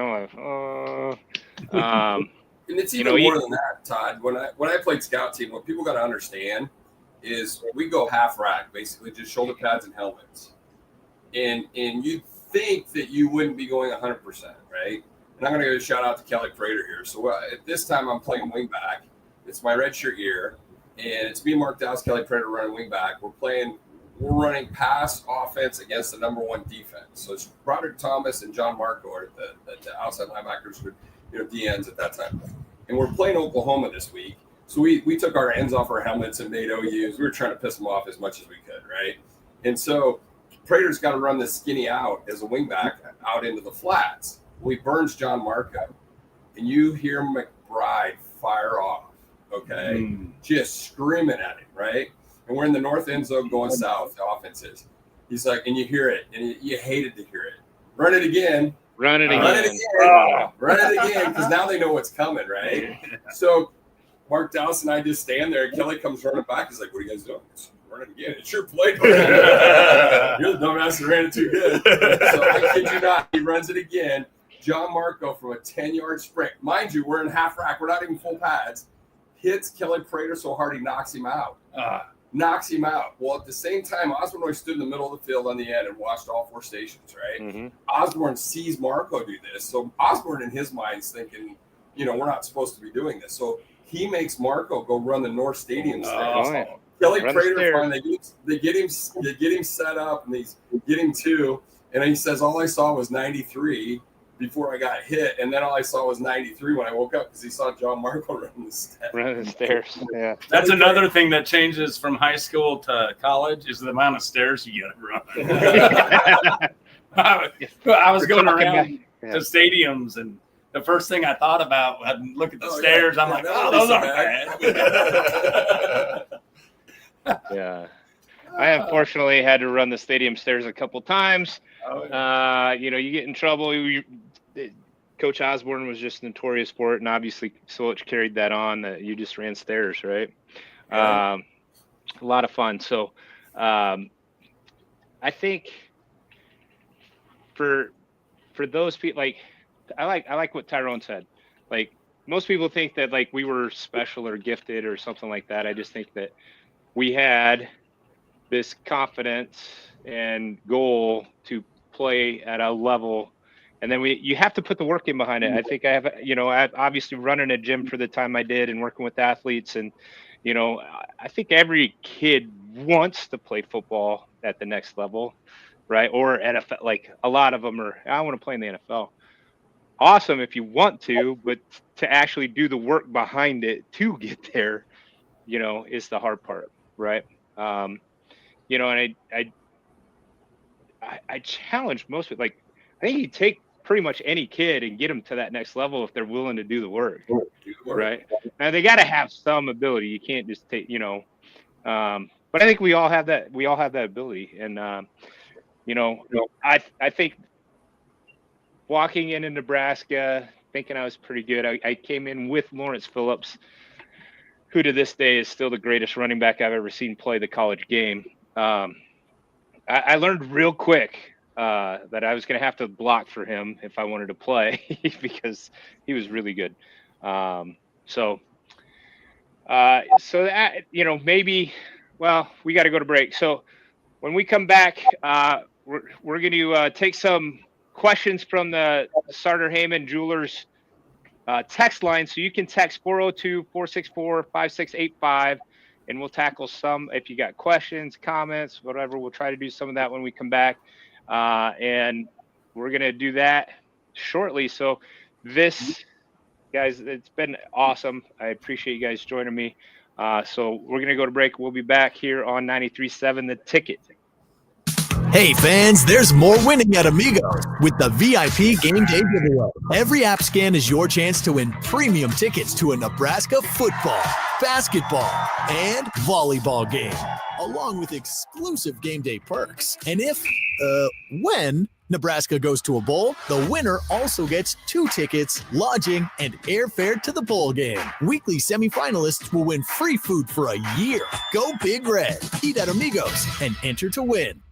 Amigos is celebrating 45 years with exclusive Nebraska Legends collectible cups featuring Tom Osborne, John Cook, and some of your favorite Huskers. For every cup sold, 50 cents goes to teammates. Show your Big Red pride by getting all 4 of these collectible cups at Amigos. This is Tom Osborne with the Teammates Mentoring Program. We have students on the waiting list for a mentor, and we want you to join the team. Learn more about mentoring and support teammates by visiting Amigos.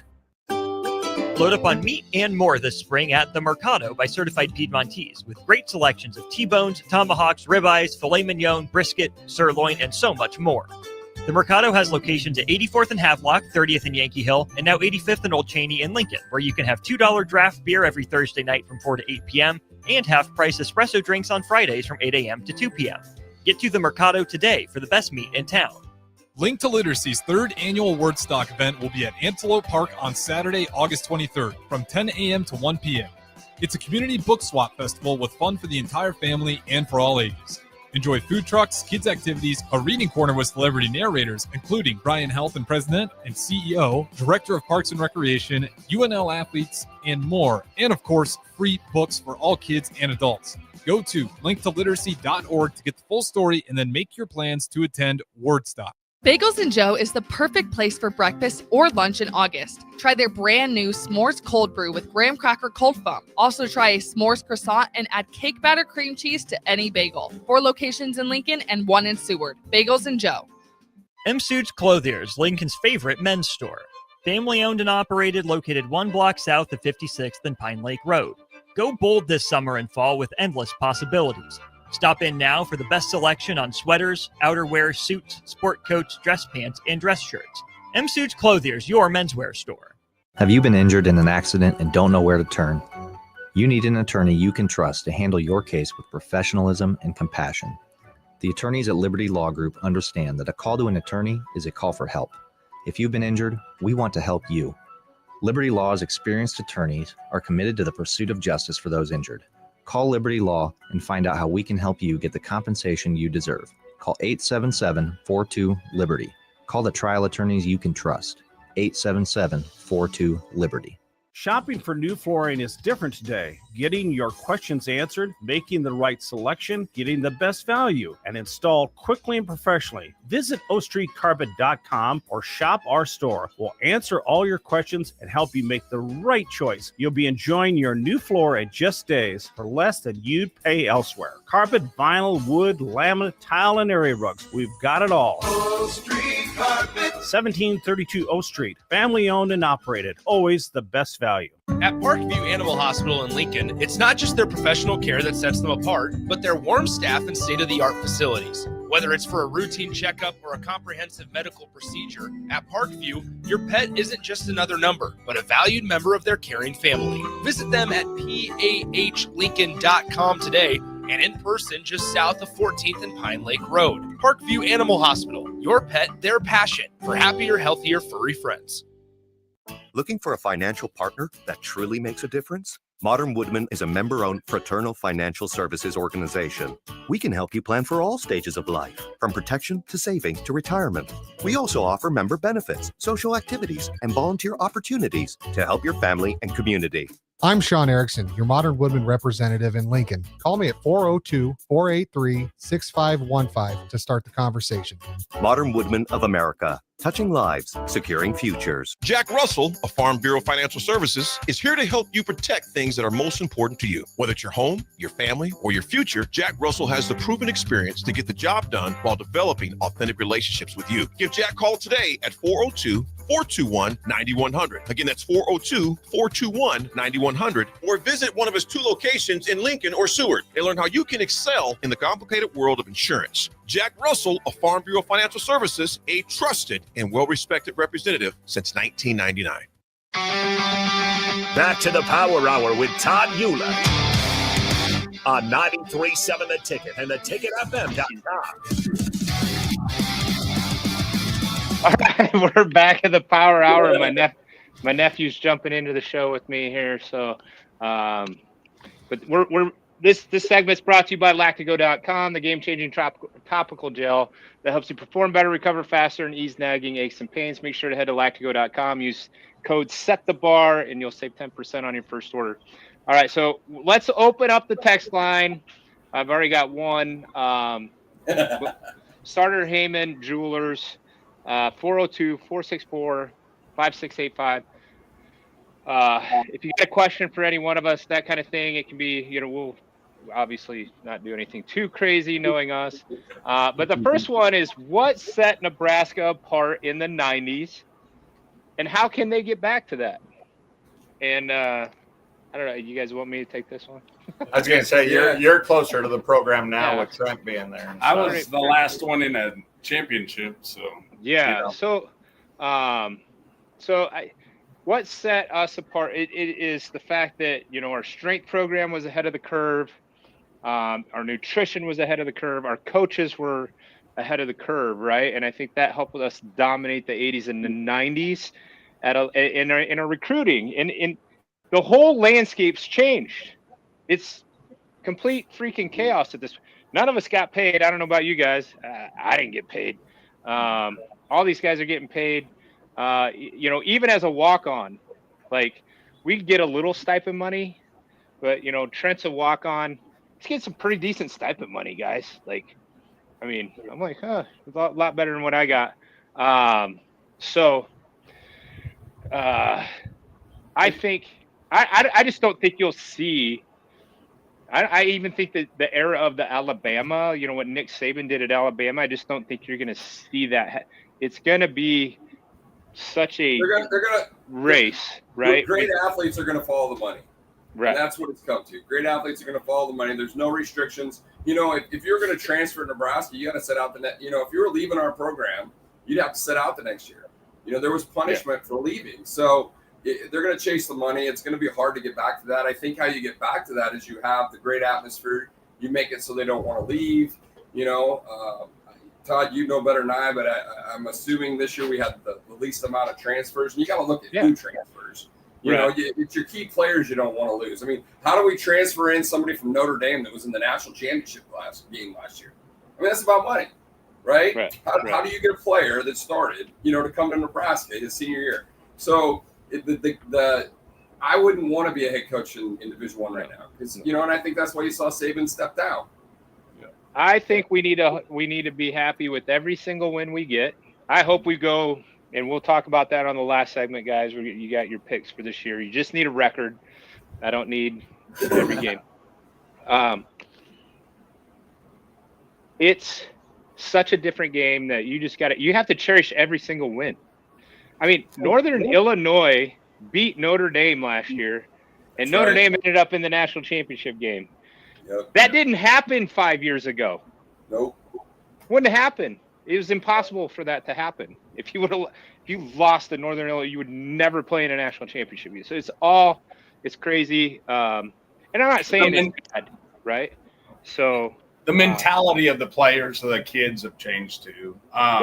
When I was in the system in Nebraska, Bailey, our strength and conditioning coach under Boyd Epley, he would say, Uhlir, man, you guys are the last of the dying breed. The guys below you are a bunch of sissies, So the way kids were raised changed, everybody started, pampering kids at that point.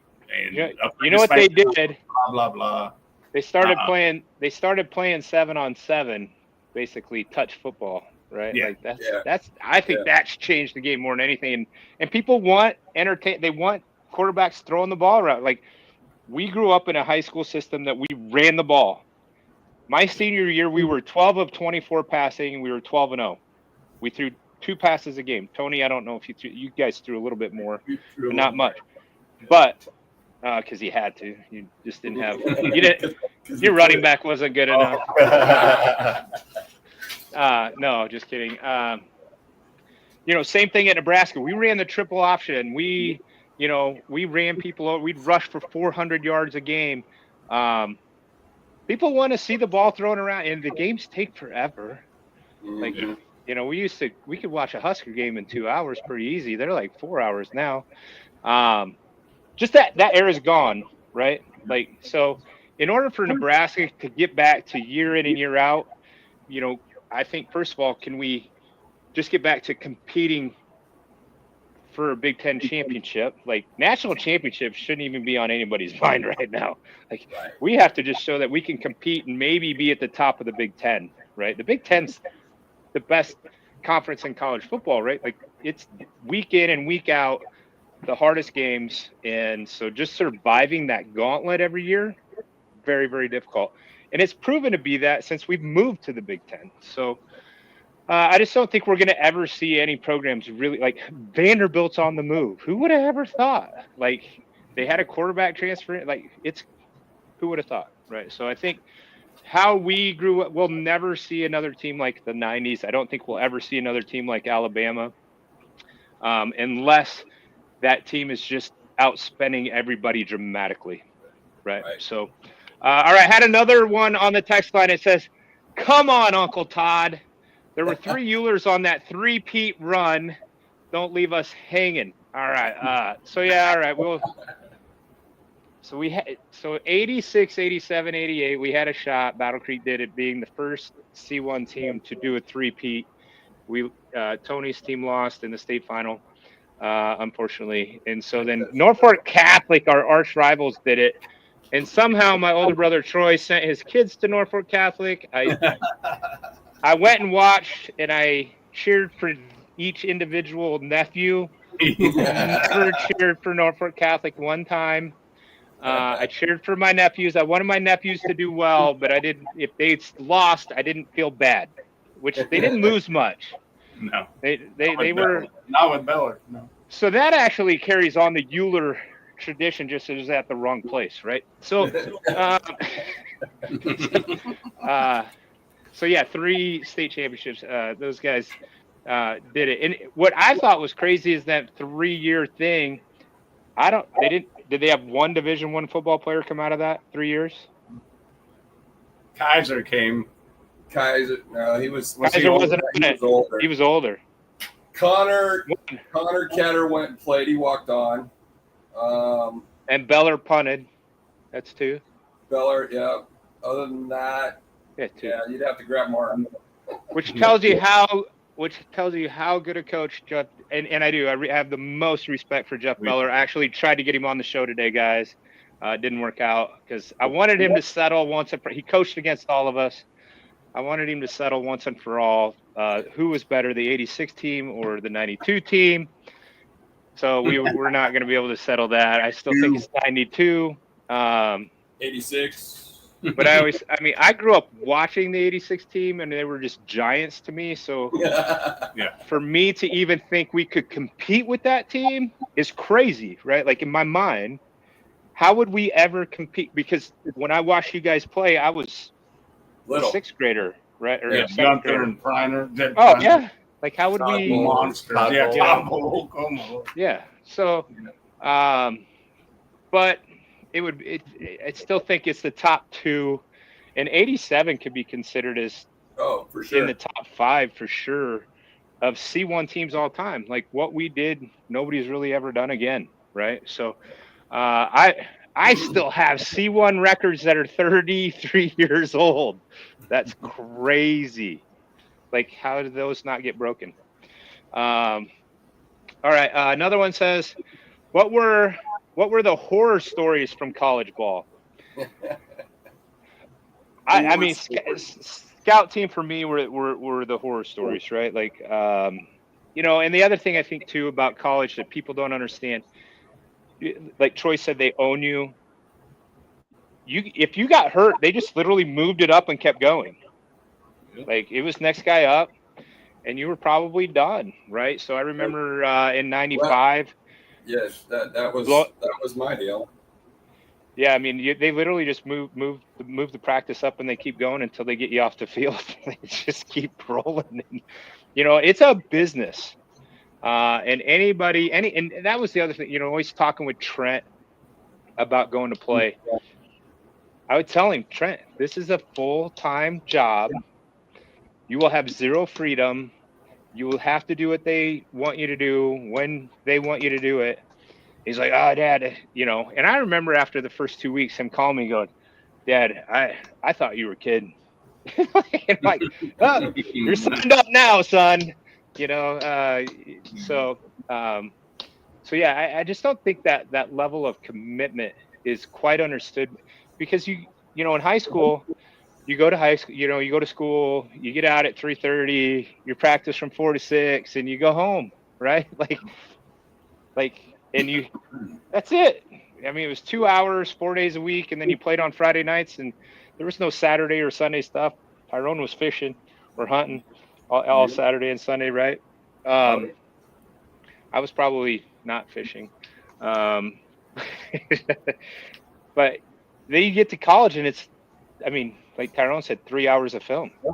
Like, it's a commitment. And in order to play at that level, in order for you to get better, that's what it takes, right? So it's pretty cool.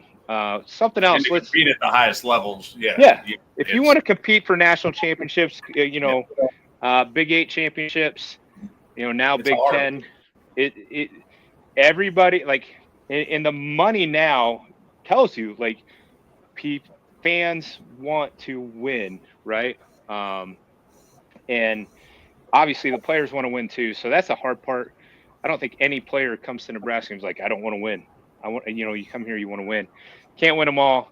But maybe we will win them all one of these years. I'm hoping. What's your horror story though, Todd? That's what I think this scout team. Yeah, the scout team. Mine was when I got hurt, blew my knee out. It was a red-white game. I hurt my shoulder the week before, and we'll look at that, after the game, the red-white game. And so I'm running down on punt coverage, and I was on the 30-yard line south of the 50 on the east side of the stadium. I remember right where I was. Mark Hagee smacks me and catches me. I'd never really been the run guy. I was hoping to make scout team. Running down, he catches me in my left shoulder, my foot, and that was that old beat up turf. We have the super duper cleats that stuck. my right knee stuck in the turf, and snapped my ACL, tore up 40% of my right meniscus pad. And who comes out running out? It wasn't Jerry Weber. It wasn't George Solmer. Here comes Duke LaRue. I mean, he's 70 years old. Duke. Retired, Oh, it's just Troy laying out there. Duke looks around. Nobody's going. So here comes Duke. And he straightens my leg out. And I almost punched a 70-year-old man out on the 30-yard line because it hurt, And, that was probably my worst horror story of getting caught like that, Yeah, I think injuries is probably for an athlete, the biggest horror story. And mine was my freshman year. We were down at Haskell University playing a JV game or something, and it was cold and rainy, and I came up to make a tackle. The guy cut, and I went to cut, and my feet slipped out from underneath me, so I threw my arm back to try and trip him up, and I got my arm perpendicular with the shin and just got a nightstick fracture. And so I broke my arm, had to get it casted, and that was luckily towards the end of the season, so I only missed the last game. So, but yeah, that's anytime something out of the ordinary happens and you're hurting, it freaks you out, right? Yeah. So, I honestly, mine's the same. I honestly think my injury was not even the worst thing that I went through. Just being honest. Yeah. When you get the ball, at the run station every other play for an hour, it is a nightmare every single day. Like, it was the worst thing I've ever gone through in my life, by far. But it made me the man I am today, right? But mine was I had all sorts of bumps and bruises that I never had a serious injury. No break, no knee blown, anything. And I had deep thigh bruises, never pulled a hamstring, was pretty much healthy the whole time. And then when I started playing fullback, I started getting stingers, and I was talking to Makovica and Legate and those guys, and they were like, "Oh, that's just normal." So I just kept playing. I played through them, and then it was the last full padded practice of spring ball going into my junior year, and my whole body went numb. And I had the linebacker hold me up because I knew if I went out of practice, I would lose my spot. And so I just had him hold me up, and all my sensations came back. And I was like, "Woohoo! I made it!" And thought nothing was wrong. And woke up the next morning, and I couldn't move. My body was locked up, and they ended up getting me into the doctor, and they found out that my ligament, when I got in a wreck when I was 16, I tore a ligament in my C1 vertebrae. It wasn't even football related. And it didn't heal back properly. It was 3 millimeters longer than it should be. So my C1 disc is shifting, which then made it to where it was unsafe for me to play football. And getting that news from Solage was probably the worst, devastating news you could. I asked him, I was like, "Man, I'll die on the field. I don't care. Is there something I can sign?" I'm like, "That'd be the greatest death ever." I'm like, "I don't care." I was in a position to get a lot of playing time and had worked so hard to get there. And they were like, "There's more to life than football." And I'm like, "Really?" They were right. I'm glad they didn't let me play. I would have only signed it if they'd bury me in the 50-yard line. Yeah, right. Put me under Memorial Stadium. Yep. So awesome. All right. We got to take a quick break. When we come back, we're going to dive into the current Husker season and get your picks on 2025. Don't go anywhere. This break is brought to you by setthebarsubs.com, your go-to for performance and recovery and results. We'll be right back. If the power is out, keep your fridge and freezer closed. Perishable food lasts 4 hours in the fridge, and frozen food lasts up to 2 days if it stays below 40 degrees. See more tips at les.com/safety. Are you a skilled mechanic looking for your next opportunity? Nebco is hiring. They're looking for experienced mechanics to join our family-owned team. They offer competitive wages, great benefits, service trucks, OEM-level diagnostic software, and career growth opportunities. Apply today at nebco.com. Positions include lead and A-level mechanics for the Nebco shop, Learn more at nebco.com. If you're driven and ready to grow with a company that's been around since 1908, apply today at nebco.com.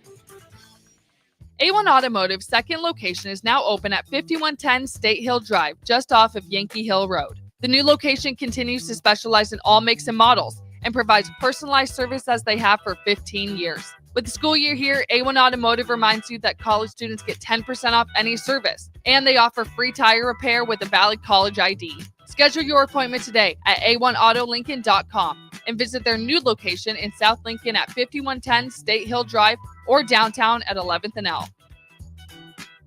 Hey fans, there's more winning at Amigos with the VIP Game Day giveaway. Every app scan is your chance to win premium tickets to a Nebraska football, basketball, and volleyball game, along with exclusive game day perks. And when Nebraska goes to a bowl, the winner also gets 2 tickets, lodging, and airfare to the bowl game. Weekly semifinalists will win free food for a year. Go Big Red, eat at Amigos, and enter to win. Amigos is celebrating 45 years with exclusive Nebraska Legends collectible cups featuring Tom Osborne, John Cook, and some of your favorite Huskers. For every cup sold, 50 cents goes to teammates. Show your Big Red pride by getting all 4 of these collectible cups at Amigos. This is Tom Osborne with the Teammates Mentoring Program. We have students on the waiting list for a mentor, and we want you to join the team. Learn more about mentoring and support teammates by visiting Amigos. Looking for a financial partner that truly makes a difference? Modern Woodman is a member-owned fraternal financial services organization. We can help you plan for all stages of life, from protection to saving to retirement. We also offer member benefits, social activities, and volunteer opportunities to help your family and community. I'm Sean Erickson, your Modern Woodman representative in Lincoln. Call me at 402-483-6515 to start the conversation. Modern Woodman of America, touching lives, securing futures. Things that impair you come in many different shapes and sizes. Some are the shape of beer and liquor bottles. Others look like cigarettes but aren't cigarettes at all. These are the things we know impair us, the things our parents warned us about. What we're not always aware of is our new prescription or the over-the-counter medicine we picked up just for allergies or a bad cold. See, it doesn't just matter how much of a substance you take. If you are impaired, driving is deceptively dangerous. Don't drive impaired.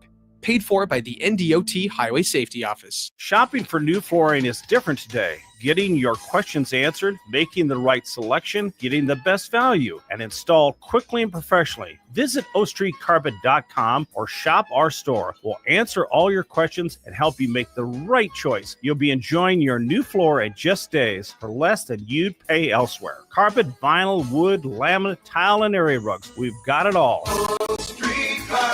1732 O Street, family owned and operated, always the best value. Rashawn Jackson here for Bauer Infrastructure, a veteran-owned local company proudly serving Lincoln, Lancaster County, and the surrounding areas. Bauer provides quality work at an affordable price, and they're growing rapidly. If you want to experience a career with a fast-paced, family-friendly environment, visit BauerInfrastructure.com. They have top-of-the-line benefits, year-round work, even through the winter. Bauer, usher in the new era of infrastructure to an area near you. And as always, go Big Red. Make this your best football season yet with help from Limitless Mail. If you're struggling with low energy, muscle loss, brain fog, belly fat, mood swings, it's likely low testosterone, and Limitless Mail can fix that. We've helped over 100,000 men feel stronger, leaner, sharper, and more like themselves again. Don't sit on the sidelines this season. Take control. Book your free consult today at limitlessmail.com. That's limitlessmail.com. It's game on at Elway Power Sports of Lincoln, Nebraska's premier power sports dealership.